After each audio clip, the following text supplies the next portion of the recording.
Gloire à Dieu. Amen. Aujourd'hui, nous avons la visite du Maestro.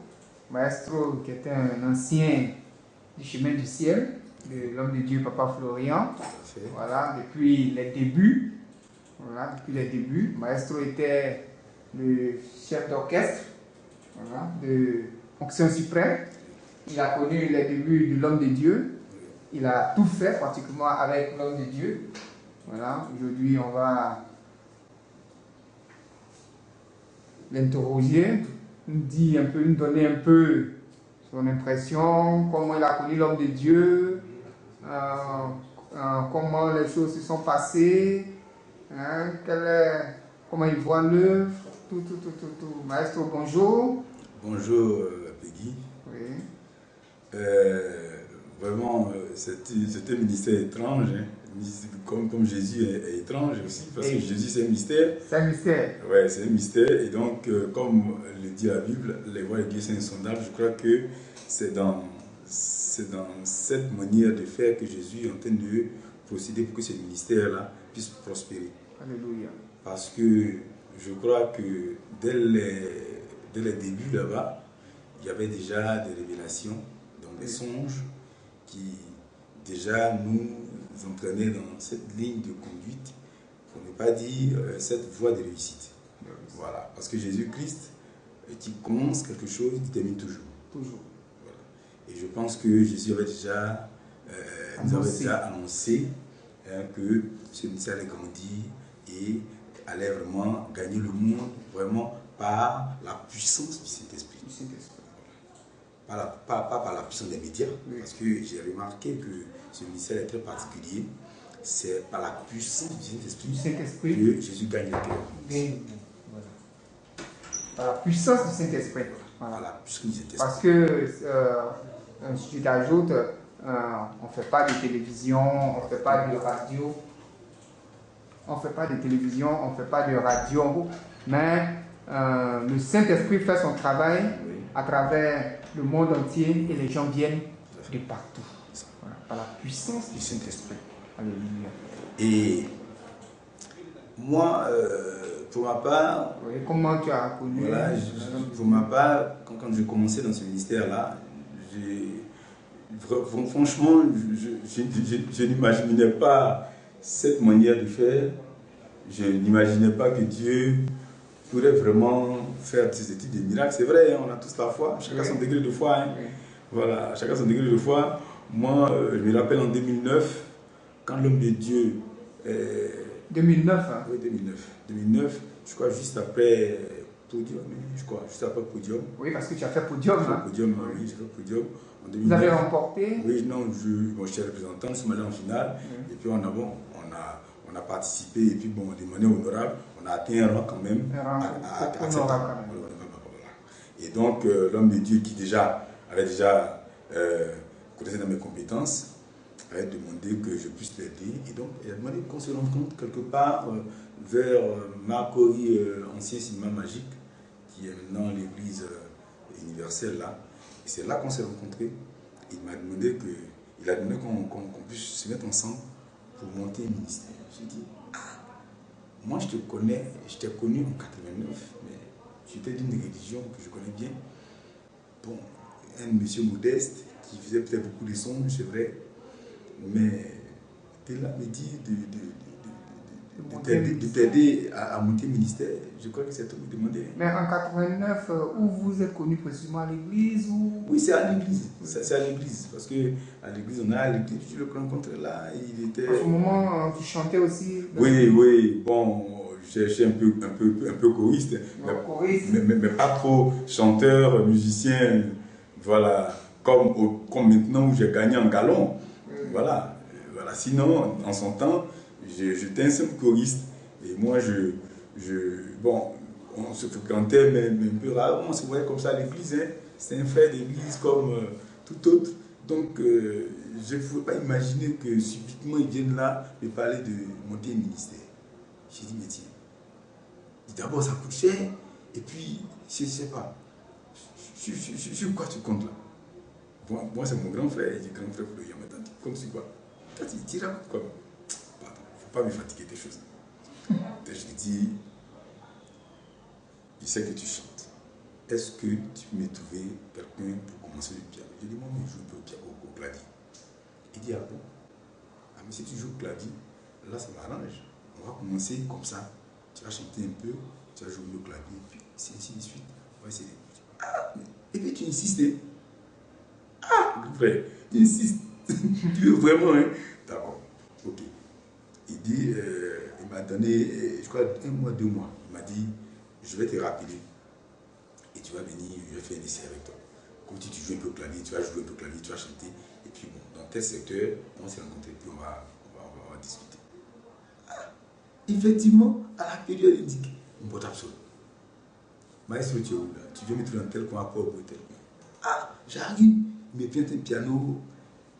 Il dit qu'on commence à jouer. Et puis je commence à jouer. Je me dis, ah, mais tu t'es doublé, maman. On commence avec ça. Et c'est comme ça qu'on a commencé. Il y avait entre-temps une jeune chanteuse là qui débrouillait, qui bricolait, comme on dit dans le jargon musical. Elle bricolait, je lui disais chaque fois, mais ma papy, tu chantes mal. Moi, je suis un chanteur. Tu sors de la gamme là. Quand tu chantes pas juste.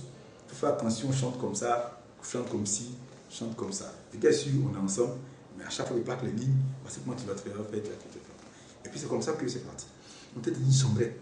Je ne sais pas si on peut appeler une chambrette. C'était un petit coin là. Point exigu là. Exigu, point exigu. Tout petit là. Banal qui ressemble voilà, à rien. Et les gens s'asseyaient dehors là, pour chacun son tour, et chacun en se C'est comme ça que Jésus est né. C'est comme banal. C'est-à-dire que, bon, vraiment, c'est comme tu le dis si bien. C'est-à-dire, c'est comme si Jésus venait de naître dans une étape, n'importe où là. Et puis de là, Jésus allait peut-être gagner le monde. Et c'est comme ça que ce ministère a commencé dans un petit coin exigu. Hein. Je suis coincé là, je joue le clavier, le monsieur il est là, il est dans son coin, le grand frère Florian, c'est une petite table là, il est sur des gens. Au fur et à mesure, hein, les gens donc se faisaient recevoir, les gens se mettaient en allant dehors. Et c'est chez maman Irène, chez une dame qui certainement. Et ces gens-là venaient de bouche à oreille. Hein? De bouche à oreille. Bon, je ne sais même pas comment les gens, ces gens se communiquaient pour venir. De bouche à oreille, là, on voit en file indienne, là, les gens défiler. Je dis, Seigneur, c'est quelle histoire tout ça?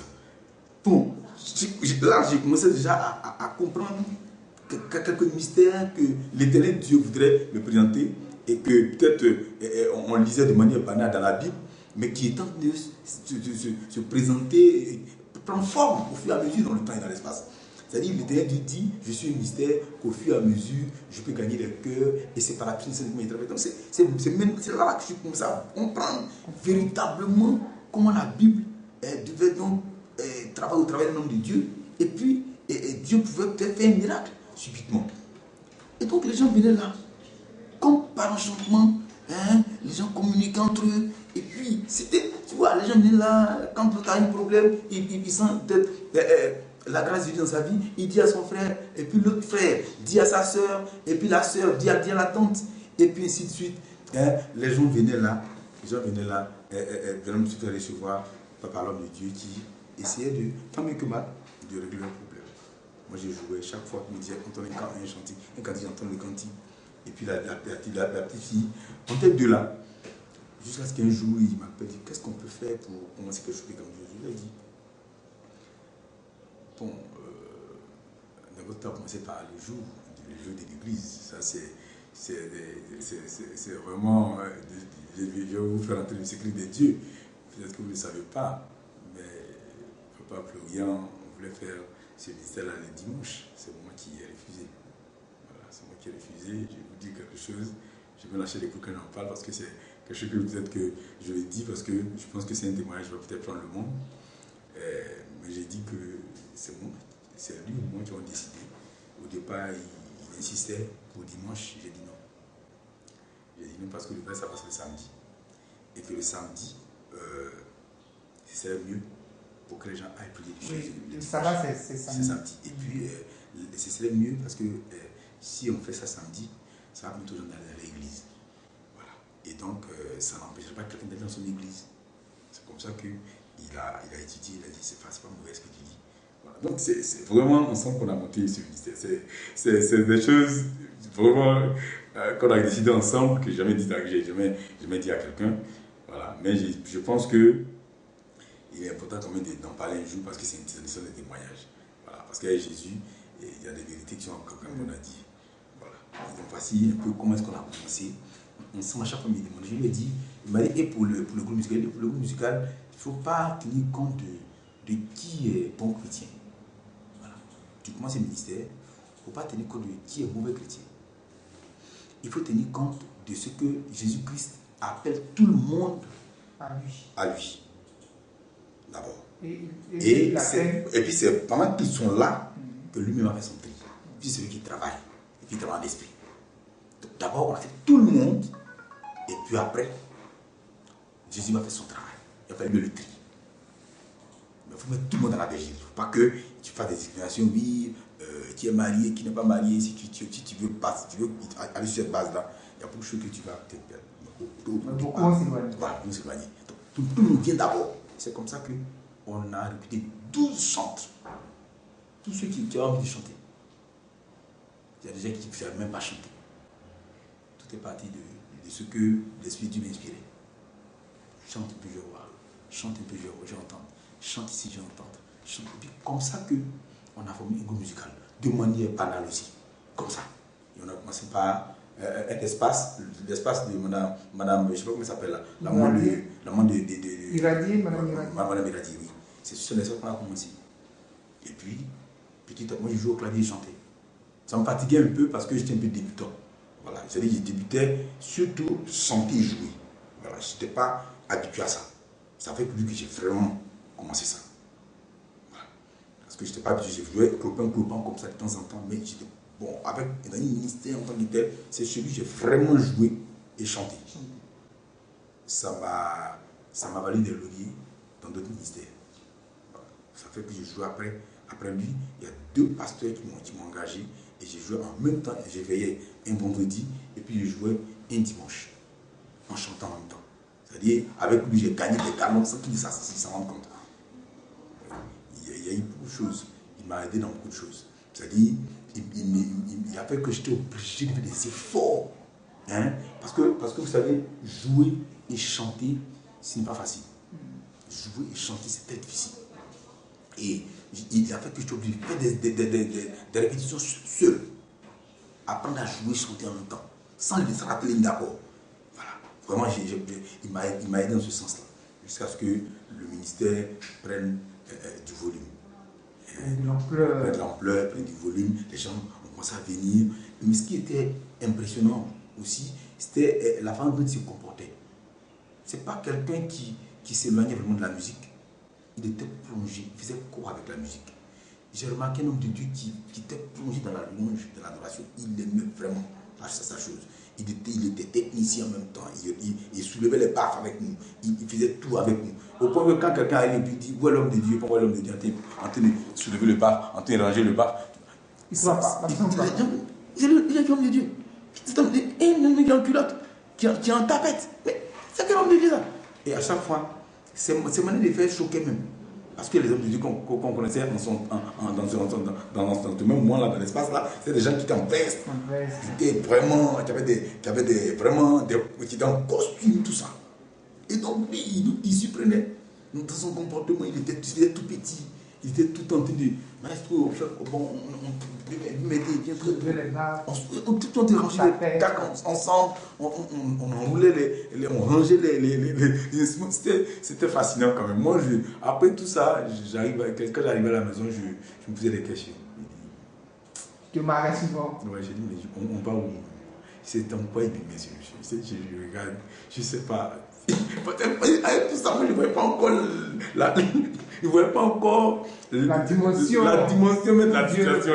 Moi, pour moi, je ne sais pas. Mais le monsieur avait foi dans ce qu'il faisait. C'était impressionnant quand même. Il se disait qu'il allait arriver à ça parce que Jésus-Christ ne pouvait pas lui mentir. Parce que Jésus-Christ lui révélait quelque chose. Et après, pas seulement lui, il y a des gens aussi autour de lui qui faisaient des songes. Et le monsieur était fortifié au fur et à mesure. Alors, au fur et à mesure, il a voulu agrandir le ministère. il a demandé d'autres chants, il a demandé d'autres dispositions. Moi, je n'ai pas refusé. Mais en même temps, il va se passer des choses. C'est qu'un jour, comme ça, je me suis rendu compte, moi j'avais un diplôme sur moi, je ne faisais rien avec.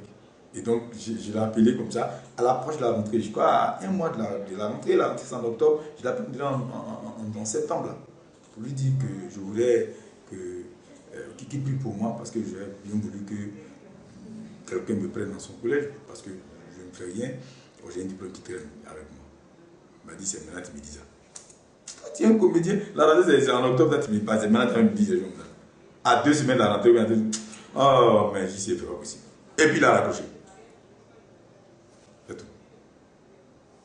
On ne s'est plus parlé, je suis venu une fois, la prochaine fois c'est le mercredi, quand on répétait, je vais répéter, on n'a plus parlé ça.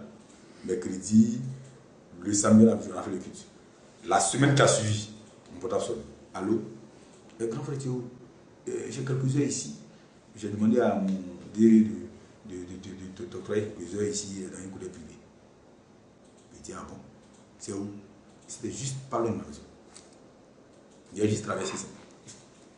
C'était vraiment bizarre, quoi. C'est-à-dire, tu places, je dis à papa, le gars, ça n'a même pas fait chose. Ça ne m'a pas fait voir. Et puis, bah, on prend un boulot. C'était trop extraordinaire. C'est vraiment un peu plus qu'extraordinaire. Et puis, c'est où? À 2 pas de ma maison. J'ai traversé un pirogue là. Et puis, je rentre à l'école. C'est comme si tu avais tout planifié pour me mettre à l'aise. J'ai dit, ça a bien commencé. Hein? Les gens font des témoignages, même pas témoignages. Moi, je témoigne aussi. Hein? Au moins, ce que je ne supporte pas, c'est les témoignages. Voilà, je n'aime pas trop parce que je suis déjà avec lui. On dira, je veux le supporter. Voilà, je veux que son ministère ait la notoriété. Donc, je vais dire des choses, voilà, pour favoriser son ministère. Donc, je n'aime pas trop témoigner dans le ministère. Mais il s'est passé des choses dans ma vie. Après ça, c'est pas fini. Il y a eu plein de choses. Après, quand on m'a pris là, 1 an, 2 ans, de temps en temps, je vais échanger avec lui. Quand je dis, bon, je veux que ma vie change un peu, tout ça. Il dit, oh, prochain, il dit, tu t'es marié. Tu t'es marié, pas, tu fatigues les gens. C'est ton seul problème. Chaque fois, il avait ça à la bouche. Donc, j'ai compris mon problème. Si un homme lui en parle, ça veut dire qu'il faut que moi, il prie en conséquence pour ça. Ok. Et donc, on a laissé ce chapitre-là. Et puis, après, comme j'ai commencé parce qu'après, je crois 1 an, 2 ans après, on m'a appelé dans un autre collège. Et c'est là que les choses ont commencé. Je n'ai plus le temps. Je me suis retrouvé avec 31 heures la première fois, après 34 heures. Or, en pédagogie, même 22 heures, c'est tout. Moi, je pensais à dépasser des choses qui dépassent mon temps. Mais des heures passaient à compliquer comme ça d'une manière. Et donc, j'ai approché, je me dis, bah, vraiment, je ne peux plus. Il y a quelqu'un d'autre qui est déjà là. Je pense que s'il y a quelqu'un qui peut gérer, voilà, il va gérer. Et puis bon, moi, je ne peux pas venir ici. Donc, à des moments, je peux disparaître. Il n'y a pas de problème. Mais il faut toujours, de temps en temps, venir, quand il y a un bout de temps, comme ça, venir me voir. Et moi, j'aime que ta protection soit. Comme c'est un ami, c'est un grand frère. De temps en temps, comme ça, je l'appelle, puis je me surprends. Il vient chez lui, il dit, oh, quand il écrit, c'est que c'est toi qui écris dans ma maison. Il vient ici, puis il dit, paf, je dis, oh, je sais que c'est toi. Par exemple, il peut venir écrire dans la maison comme ça. Je le taquine, c'est taquine. Et puis bon, voilà. Jusqu'à ce qu'aujourd'hui, on soit là. Oui, on soit là. On va venir à aujourd'hui, 2009, d'une chambrette, oui. Comme est né Jésus. Oui. C'est comme ça, gagner le monde, Dieu est né d'une crèche, quelque part banal, là, d'une chambrette. Aujourd'hui, nous sommes en 2015. On se trouve dans un bâtiment imposant, la chambre haute. Les gens viennent de partout. Même tout à l'heure, avant toi, Maestro, il y avait une famille qui est venue de France, qui a témoigné avec leur mari qui est blanc, tout. Comment tu vois ça? Comment tu vois, toi qui as banalisé la chose, qui as minimisé la chose dès le départ, et puis aujourd'hui, tu vois que ce que Dieu avait prédit, vraiment, est en train de prendre forme, en train de se matérialiser. Bon, d'un peu de temps, avant qu'ils n'arrivent ici, ils étaient quelque part. C'était quelque part. De ce quelque part, déjà, je sentais que je tramais, que Jésus préparait quelque chose. de costaud. Oui, costaud, parce qu'un jour, comme ça, je viens le voir, là, il me dit, viens. Viens, je vais te montrer quelque chose. Il prend sa voiture, on va pas loin, on rentre quelque part ici. J'étais pratiquement le premier chanteur à monter sur ce chantier-là. Quand il n'était même pas encore jeune. Et il m'a fait monter dans un tunnel là, quelque part dans un trou, quelque part là-bas, on est monté. Et puis, il m'a fait visiter ici dans ma chambre, ça, je ne voyais rien. Il dit, mais c'est bizarre ce truc-là. Il est bizarre, il est monstrueux quand même. Hein. Tout ça, ça fait en combien de temps? Il dit, non, Dieu va faire ça. C'est pas moi. Et ça s'est fait en 10 mois. Hein? Oui. Et puis c'est bizarre. Quand tu parles avec lui, il dit jamais je vais faire. Il dit Dieu va faire. Dieu va faire. Et puis je me fie sur lui. C'est-à-dire que dans ta tête, les gens sont passés quoi. Dieu va faire. Ça va pas du jeu, hein. Et Dieu a fait. Et puis Dieu va faire. Et puis il y a bon, combien de temps comme ça, Dieu va faire. Laisse ça. Voilà, comment ça va se passer, ma chambre c'est ici. D'accord, je suis sans lui. D'abord, le premier enseignement que j'ai tiré de ce qu'il m'a présenté, j'ai compris que avec Jésus là, il faut mettre la foi. Il faut mettre la foi. Il faut y mettre la foi. Parce que c'est dans la foi que Dieu opère les miracles. Il a mis de la foi dedans. Et puis, il ne s'est pas déconnecté. Même un moment, il m'a expliqué qu'il avait un problème avec le chef maçon. Mais il ne s'est pas découragé. Il est allé droit, il a encore allé, on sentait qu'il a amplifié même ses prières. Et c'est là même qu'il avait encore plus de force pour continuer à lui, pendant qu'il y a des problèmes. C'est extraordinaire tout ça. Parce que rares sont les hommes de Dieu qui ont une telle foi. Vous savez, la foi, c'est une expérience des choses qu'on ne voit pas. C'est des choses qu'on espère, mais on ne voit pas. Donc, quelque chose, tu caricatures dans ta tête et puis tu penses que ça peut arriver. Parce que tu penses que Dieu est capable de faire. C'est extraordinaire. Quoi. Et puis, je vais t'ajouter pour avoir ce genre de choses, hein, que Dieu se manifeste puissamment comme tu le constates actuellement, il faut effacer ta personne. Oui. Et si tu as remarqué l'homme de Dieu, Papa Florian, avec oui, sa personne était vraiment effacée. Effacée. Et il présentait Jésus. Oui. C'est-à-dire, à des moments, il se plaignait que les gens disent son nom dans des prières. Hein. Il se plaignait. Il se plaignait. Et quand ça exagérait, et puis il me disait souvent, il faut le laisser. Parce que quand tu veux le dire, pas, je ne suis pas Jésus. Je dis ça souvent. Tout le temps. Il me disait, il faut le laisser. Si j'en parle, je ne fais pas. Je ne suis pas Jésus. Il dit, ils font des choses que Jésus se retrouve. Moi, je ne suis pas Jésus. Hein. Je suis un être humain que Dieu utilise. Donc pourquoi? Là, quand il dit Dieu de Papa Florian, il explique correctement. Parce que les gens sont bizarres. Et c'est eux même qui vont colporter après. Donc il fait des précisions. Jusqu'à aujourd'hui, il fait des précisions. Et ça, c'est très intéressant. Parce que maintenant, on est dehors, on entend beaucoup de choses. Moi, je dis le jour, on avait dit, qu'on est dehors là-bas, on travaille. Chaque fois qu'on a une occasion, on explique. Ah, moi, je sais que tu as un problème, mais prends ce numéro, c'est la paix. Il faut insister. Je sais que là-bas, il y a ta solution. C'est de quoi je parle. C'est comme ça. Parce que l'homme de Dieu, il fait un effort pour faire comprendre au monde qu'il est un instrument que Dieu utilise pour un miracle. Il faut beaucoup d'efforts parce que les gens, tellement ils sont dépassés quand ils baignent dans le bonheur au travers d'un homme de Dieu. Carrément, ils prennent l'homme de Dieu comme Jésus. Et c'est là que le problème va commencer. L'homme de Dieu va commencer. Et le monsieur, il le sait. Il insiste. Il dit, je ne suis pas Jésus. Je suis un instrument que Jésus utilise pour accomplir des miracles. Il faudrait que vous le reteniez. Tant que vous le retenez ça comme ça, le Dieu de Papa Florian. Parce qu'en réalité, c'est au travers de moi qui fait des miracles. Mais je ne suis pas Dieu. Je vais même Jésus. Il insiste. Aujourd'hui, on va insister. C'est extraordinaire. Mais tout ça, c'est bon. C'est comme ça que les ministères se consolident. Parce que quand tu fais des précisions et que tu insistes sur ces précisions-là, les gens sont fortifiés. Oui. Voilà, parce que les gens, c'est de bouche à oreille. Donc, c'est de bouche à oreille, ils vont colporter des choses qui ne sont pas justes. Vous comprenez? Parce que le miracles vient de commencer. Hein. Oui. Le miracle vient que de commencer. Hein. C'est maintenant même le ministère. En train de prendre. Parce que les gens n'y font pas attention. Moi, je fais des remarques. Quand je m'assois et regarde, les gens, Je regarde les gens qui... Moi, j'étais un jour quelque part dans la vie, moi, je suis arrivé, je n'ai rien vu. J'ai dit, mais est-ce que tu as révisé ton comportement? Parce que ce n'est pas du maraboutage. C'est Jésus-Christ de Nazareth. Quand il travaille de passion, il n'est pas pressé. Il travaille avec ta foi et avec ton cœur. Est-ce que tu es sûr que dans ton comportement, il n'y a pas un élément qui gêne Jésus? Tu veux avoir le miracle, mais toi aussi, il faut revoir ton comportement. Parce que le miracle ne vient pas comme ça. Il faut que ce soit clair. Les gens, ils voudraient avoir des... Je me rappelle une fois, il y avait la parole comme ça, à une assemblée, je crois, c'était ici. Et puis j'ai dit aux gens, faites attention. Vous utilisez les éléments de pouvoir. Mais sachez utiliser les éléments de pouvoir. Il y a vos comportements. Il parle de colère. Les gens sont en colère. Et puis ils voulaient utiliser.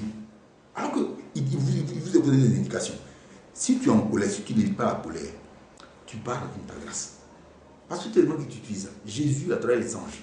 Les gens ne supportent pas la colère. Et le diable aime bien les colériens, les gens coléreux. Oui. C'est au travers de la colère que lui aussi vient faire des dégâts. Il dit tout le temps. Vous n'êtes pas là. Vous voulez prier sur quelqu'un au travers d'une huile. Ou même du sang de Jésus. Ça va arriver. Ça ne va pas aller quelque part. Tu es le même, tu as encore bien dit la même, tu as encore dit que quand il dit que tu ne parles rien, ça ne réussit pas. Mais toi-même, ton couple, si tu t'examines même, il faut que toi-même, tu sois un bon chrétien. Il faut faire pas être un bon chrétien, mais au moins faire un effort de chrétienté pour qu'au moins les éléments que tu utilises puissent au moins accomplir le miracle escompté. C'est ça qu'il s'agit. Il faut faire attention à vos comportements. Ce qui est dit souvent à des personnes qui me connaissent dans les rues, qui disent, moi, tu ne peux pas venir, il n'y a rien vu. Il dit, mon ami, moi, je te dis là-bas, c'est pas maraboutage. C'est Jésus qui n'en a été au contrôle. Moi, mon Jésus, dont la Bible parle, c'est pas un Jésus qui travaille et des cœurs d'abord meurtris. Quand tu parles, il faut partir avec la volonté de ce que quand tu vas utiliser, ce sera bon. La foi. C'est dans ça qu'il y a la foi. Et puis après, Dieu fait le suivi. C'est sûr que c'est bon, mais en même temps, tu fais attention à ton comportement. Parce que c'est dans le mauvais comportement que le diable travaille. Il se saisit de ton mauvais comportement pour te décourager de faire plein de choses. Donc, il faut faire attention. Est-ce qu'il y a tous ceux qui voudraient comprendre le ministère? Parce que nous, on t'a logé. C'est pourquoi les gens nous voient, on est tout là. Parce que c'est la gloire de Dieu. La gloire de Dieu. C'est parce qu'on a compris. Comment est-ce que Dieu travaille à Floride? On a compris. Si tu n'as pas compris, mais écoute, tu as des problèmes, tu as si tu arrives, tu arrives à ti. C'est toi que tu as coudé chaque fois. Maestro, on tire vers la fin de notre entretien. Un ministère qui est né dans une chambrette, comme Jésus-Christ est né dans une crèche. Aujourd'hui, qui a une dimension vraiment pas possible, alors que Dieu nous annonce que les grandes œuvres même n'ont pas encore commencé. Voilà. Qu'est-ce que tu peux dire pour clore un peu cet entretien et puis qu'est-ce que tu peux donner comme exhortation à ceux qui t'écoutent? Je voudrais d'abord que les gens comprennent que ici, Jésus travaille avec nos comportements. Si tu n'as pas un bon comportement, tu ne vas pas dans ta grâce. Ça, c'est clair. Voilà l'amour du prochain. Quand on dit l'amour du prochain, il faut aimer lui qui est en face comme toi-même. Il faut éviter de critiquer. Il faut éviter de murmurer. Tu viens ici pour ton problème. Si Jésus commence à travailler, il faut éviter de murmurer. De peur que Dieu n'oublie ton problème. Parce que Dieu, nous sommes à l'image de Dieu. Donc, on ne va pas dans ce comportement, Dieu se comporte. Toi, tu viens ici, pour t'occuper de ton problème, d'insister sur ton problème, tu vas t'occuper de la vie des gens. Tu viens ici pour que Jésus règle ton problème. On finit de murmurer, des critiques, tout ce qui ne t'intéresse pas. Et puis, après, tu diras, je ne suis pas. C'est le conseil que je donne à ceux qui travaillent autour de Floride, qui sont dans le ministère et qui sont là tout le temps et qui écoutent. Faites attention. Chacun est venu sur la terre pour une mission. Et après, on ira vers l'Éternel. L'Éternel Dieu nous dira si on est dans le paradis ou à l'enfer. Ici, là, il faut éviter de juger les gens. Parce que toi-même, tu n'es pas parfait pour juger quelqu'un. Moi, j'ai toujours attendu à la perfection. On sera jamais performant. Et seul Jésus est performant. Voilà. Pas croire que parce que Dieu t'a accordé un bout de pain aujourd'hui, ça te donne le devoir mot de droit, de rentrer dans la vie de M. Peggy. Jésus aussi attend sa grâce. Il attend de rentrer dans sa grâce. Et comme Jésus, c'est avec patience, il fait son travail. Et puis quand il fait très bien son travail. Et puis quand tu arrives à ton bonheur, tu es content. Parce que personne ne veut prendre ça. Parce que Dieu a étudié tous les paramètres qui accordent ton bonheur. Alors tu es là, tu attends avec patience. Il ne faut pas bouder. C'est pas bon, il ne faut pas bouder. Parce que les gens, ils viennent là, ils sont bien habillés. Et dans leur cœur, il y a plein de choses qui se passent. Puis ils sont assis avec les gens. C'est plus que de la sorcellerie. Ça ne marche pas avec Dieu. Ça marche pas avec Dieu. Et donc je voudrais donc donner pour clore mon intervention, un conseil à tous ceux qui sont autour du pape Florien et qui sont ambassadeurs du pape Florien auprès des autres dans la ville. Parce que c'est ça le problème. Tous ceux qui sont autour là, ce sont les vrais ambassadeurs du pape Florien auprès des autres. C'est eux qui font les médias auprès des autres dans la ville. C'est vrai qu'on ne va pas bien le dire, mais les vrais hommes de médias sont ceux qui sont autour du pape Florien et qui doivent arriver à convaincre les gens de comment est-ce que les choses se passent à partir d'ici pour pouvoir accéder à un bonheur. Mais il faut que les gens vraiment comprennent et étudient vraiment comment on se comporte ici, comment on doit se comporter pour dans le bonheur, pour expliquer les choses correctement, pour ne pas que quelqu'un vienne ici bouder, il arrive ici et il rend sa grâce. Vous comprenez? Bon, en tout cas, voilà ce que j'ai dit, mais je voudrais que, et puis je voudrais aussi dire merci à Pape Florien pour tout ce qu'il fait pour les enfants qui sont dans sa charge. Il fait beaucoup. Et puis, au fur et à mesure, on sent que les choses avancent. Vous qui avez connu Papa Florien en tapette, vous le voyez en tapette, vous soulevez des baffes. Non, mais c'est bizarre. Plus il est en train de monter une vie assez agréable, tous ceux qui ont commencé avec lui, qui ont gardé le tempo avec lui, aussi rayonnent. Parce que moi, je ne m'en plais pas aussi. Oui. Voilà. Tu rayonnes. Je rayonne aussi. C'est ça la gloire. Au nom de Jésus-Christ. Au nom de Jésus-Christ. Et je crois que j'ai fini. Gloire au Seigneur. Amen. Que Dieu te bénisse. Amen.